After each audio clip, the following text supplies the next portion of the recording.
Everything about your life, about your body, grows. Your cells regenerate, your hair, your nails, everything grows for your entire life. And your soul needs exploration and growth. And the only way you'll get it is by forcing yourself to be uncomfortable. Forcing yourself to get outside, out of your head. I believe that passion is another word for energy.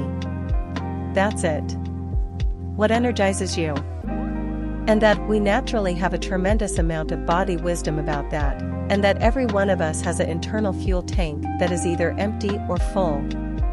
And if you're empty, you feel depleted. If you're full, you feel energized. Having your nails and hair done can make you walk around saying, "I look good today." But challenging your mind can also make you feel good.